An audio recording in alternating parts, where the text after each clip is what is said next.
안녕하세요. 닥쳐라 정치입니다. 오늘 23일 오전에 심상정 정의당 대표가 석패율제 포기 의사를 시사하면서 선거법 개정안의 국회 통과가 조심스레 예측됐었는데요. 바로 이어서 바른미래당과 정의당, 민평당, 대한신당이 이른바 3+1 대표들이 비공개 회동을 가진 뒤 합의문을 발표하게 됐어요. 그런데 이 합의문에서 각 당의 원내대표가 뜻을 모아서 오늘 중으로 선거법과 공수처법, 그리고 검경수사권 조정안, 그리고 예산부수법안과 민생법안을 일괄 상정해 통과시키기 위해서 석패율제를 포기하기로 합의했다는 겁니다. 그리고 합의문 발표 후 자한당을 제외한 각 당의 원내대표로 구성된 4+1 협의체에서는 선거제 개혁 법안 단일안을 마련했는데 그 내용을 잠깐 살펴보면은 지역구와 비례 의석수는 현행대로 253대 47을 유지하고 연동형 비례대표 의석은 30석, 그리고 연동률 50%를 적용하는 방안이라고 합니다. 그러니까 종전에 250대 50까지 논의가 됐던 게 253대 47로 확정된 것이고 석패율은 적용되지 않으니 기존의 선거제도와 별다른 변경사항은 없다는 것이죠. 참 이렇게 쉽게 합의가 될 일을 그동안은 왜 석패율 제도가 논의된 건지 답답하기도 하지만 그 석패율에 대해서 다시 한번 생각해 볼 필요가 있을 것 같은데 노무현 전 대통령께서요, 당시에 극심한 지역 정치 구도를 타파해 보려고 사실 그 시점에 노무현 대통령이 가졌던 필생의 목표 중 하나가 지역구도 타파 아니었습니까? 지역구도가 타파되지 않으면 대한민국의 정치 발전은 요원하다고 판단하셨던 것이죠. 그런데 지금은 박근혜 국정농단을 거치고 나서 치렀던 지난 지방선거를 계기로 지역주의는 어느 정도 해소되는 모습을 보이고 있으니 지금 이 시점에서 봤을 때 중진 의원들을 추가로 당선시켜주는 것 외에는 거의 의미가 없어 보이는 석패율 제도라는 것이죠. 그러니까 국민들 입장에서도 3+1에서 주장하는 석패율 제도에 대해서 그렇게 좋은 반응을 보일 수 없었던 것 아니겠습니까? 하지만 오늘 23일 오후 3시에 본회의를 열기로 일단 협의가 됐는데 자한당이 극렬히 반대하고 나오며 필리버스터를 하네 마네 하고 있기 때문에 법안이 몇 개가 통과가 될지는 점치기 어려운 상황이라는 겁니다. 어쨌든 앞으로 다가올 총선에 대한 윤곽은 어느 정도 잡혀가는 것 같은데 정의당을 포함한 소수 정당의 입장은 물론 본인들 성에는 차지 않겠지만요. 연동형 비례제가 채택됨으로써 현재보다는 훨씬 하나라도 더 많은 의석을 가져갈 수 있지 않겠습니까? 더 많은 의석을 가지고 싶다면 그만큼 국민들의 마음을 잡도록 올바른 정치, 국민들을 위한 정치를 하면 된다는 거겠죠. 그런데 이렇게 야단 법석을 떠니까 국민들이 크게 느낀 게 한 가지 있었죠. 지금까지 한국 정치가 거대 양당에 의해 좌우되는 폐해들을 겪다 보니까 소수 정당에게 발언권을 주자는 의미가 바로 이번에 추진되고 있는 선거법 개정의 큰 틀인 거잖아요. 더구나 우리 국민들은요, 지금처럼 이렇게 소수 정당이 난립한 상황을 겪어보지 못했다는 것이죠. 국민들 입장에서는 소수 정당이 너무 많아지게 되면은 반드시 겪게 될 수 있는 상황을 이번 기회를 통해서 미리 체험해 봤다는 건데요. 물론 제일 문제가 되는 건 말도 안 통하고 무조건 반대만 하는 자한당이겠죠. 하지만 지지율 3%에서 왔다 갔다 하는 소수 정당들이 캐스팅 보드를 지게 될 경우에 국회가 정말 산으로 갈 수도 있겠구나 라는 걸 깨달은 거잖아.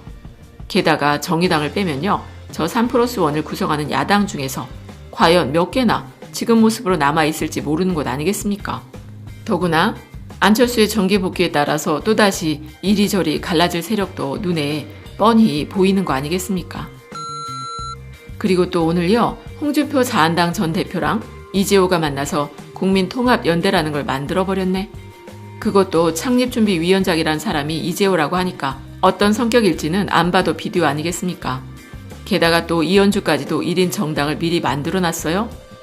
이현주 같은 경우야 이리저리 기웃기웃하다가 보수가 해쳐모여 할 것 같은 분위기가 되면은 합쳐질 때쯤에서 좀 더 자기 목소리를 키우기 위해서 미리 당을 만들어 놓은 거겠죠? 여하튼 지금처럼 이렇게 보수의 균열은 한 번도 없었던 일인데 그동안 보수는 늘 똘똘 뭉쳐오지 않았습니까? 우두머리의 말을 그렇게 잘 들을 수 없는 게 바로 지금까지의 보수 세력이었는데 그 이유는 뭐냐면 그냥 될 것 같으니까. 무조건 시키면 시키는 대로 하면 될 것 같으니까. 그렇게 하면 어떻게 되든지 나중에 한 자리는 할 수 있을 것 같으니까. 우두머리 말만 잘 들으며 여기까지 왔다는 말이죠. 그런데 이번에는 좀 분위기가 다르죠?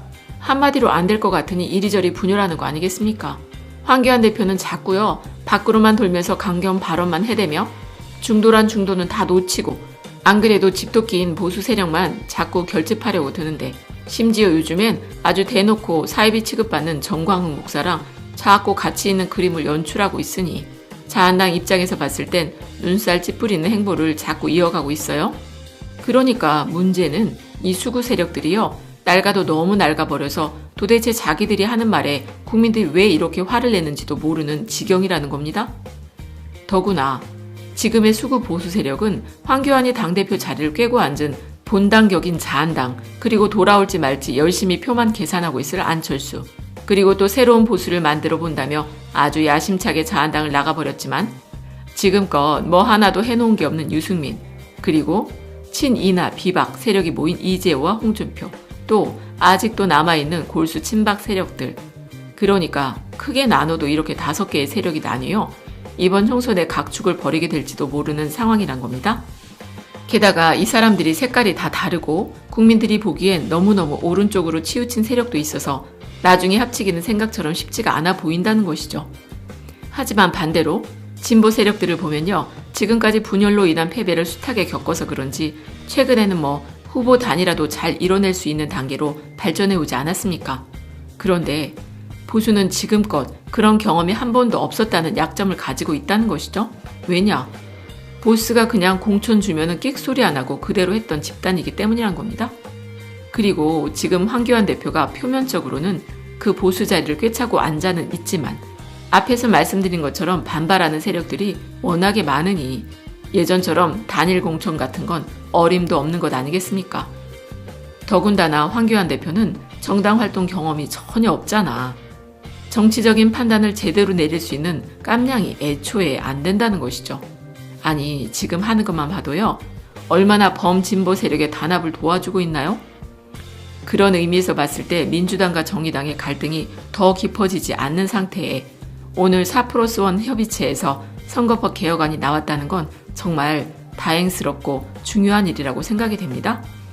뭐 이런 식이면 보수 세력이 앞으로 꼼수를 부려서 비례위성 정당 같은 걸 만드는 게 차라리 낫지 않을까 싶을 정도의 상황이 된 건데, 왜냐하면요, 위성 정당을 하나라도 더 만들게 되면은 분열에 분열을 더하는 결과를 가져올 뿐인데다가 현행 선거법상 다른 정당에 대한 선거운동은 허용되지가 않으니 위성 정당이지만 드러내놓고 선거운동을 할 수도 없다는 것이죠. 물론 자한당 공천에서 떨어진 자들을 다른 위성 정당에 출마시킬 수 있어도 투표용지가 복잡해지면은 그거를 어떻게 다 기억을 하겠어. 그럴수록 더 1번 찍는 거 아니겠습니까? 그래서 자유한국당이요, 비례한국당 전략에 성공을 하면은 첫 번째 조건으로서 보수 단일 후보를 만들 수 있어야 하는데 홍준표까지 외곽의 세력을 모으고 있는 걸 보면은 보수 대통합의 길은 점점 더 멀어지는 것 같네요. 어쨌든 오늘 국민들에게 크리스마스 선물처럼 4+1 선거 합의를 내놓아 정말 다행이라는 생각이 듭니다. 그리고 속표율을 포기한 정의당, 이번에는 정말 칭찬해야 될 것 같네요. 그럼 끝까지 들어주셔서 감사드리고 좋은 의견 있으시면 댓글로 많이 남겨주세요. 감사합니다.